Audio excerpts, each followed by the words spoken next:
যদিহে আপোনাৰো এনে ধৰণৰ দেখাই আছে তেন্তে আপুনিও যিকোনো চৰকাৰী আঁচনিৰ টকা লাভ নকৰিব। নমস্কাৰ বন্ধুসকল, চৰকাৰী ঘৰৰ লগতে অৰুণোদয় আঁচনিৰ নতুন লিষ্টত নাম আহিছে। তেওঁলোকে সাধাৰণ এটা কাম নকৰাৰ কাৰণে এই আঁচনিৰ টকা নাপাব পাৰে বা যিকোনো চৰকাৰী আঁচনিৰ টকা নাপাবও পাৰে। যিহেতু নতুন নিয়মত চৰকাৰে DBTৰ জৰিয়তে ডাইৰেক্ট আপোনালোকৰ বেংক একাউণ্টত টকা দিয়া হয়, তাৰ কাৰণে আপোনালোকে আধাৰ চিডিং কৰিব লাগিব। যিহেতু বৰ্তমানলৈকে বহুতে বেংকত গৈ আধাৰ চিডিং কৰি আহিছে, আপোনাৰ আধাৰ চিডিং কৰা হ'ল নে নাই বা আধাৰ চিডিং কৰা আছে নে নাই সকলো এই ভিডিঅ'টোত জানিব পাৰিব। তাৰ কাৰণে আপোনালোকে ভিডিঅ'টো সম্পূৰ্ণকৈ চাব।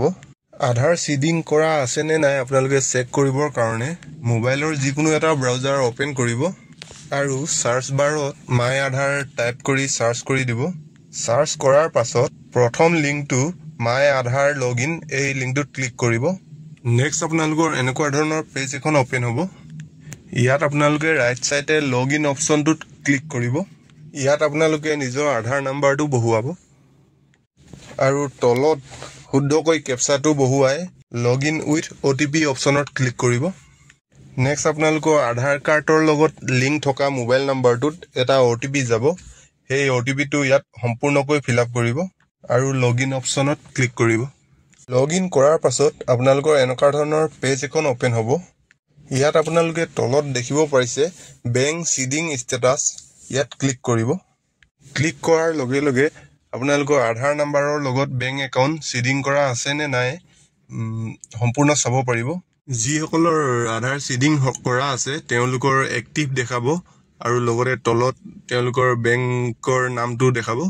কোনখন একাউণ্টৰ লগত আপোনাৰ আধাৰ চিডিং হৈ আছে সেই বেংকৰ নামটো আপোনালোকে দেখিব পাৰিব। আৰু যিসকলৰ আধাৰ চিডিং কৰা হোৱা নাই তেওঁলোকৰ এনেধৰণৰ ইনএক্টিভ দেখিবলৈ পাব। যিসকলৰ ইনএক্টিভ দেখাই আছে তেওঁলোকে অতি সোনকালে নিজৰ বেংকত গৈ আধাৰ লিংক কৰাই ল'ব।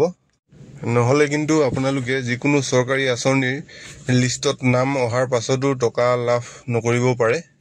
লগতে ভিডিঅ'টো ভাল লাগিলে লাইক কৰি দিব।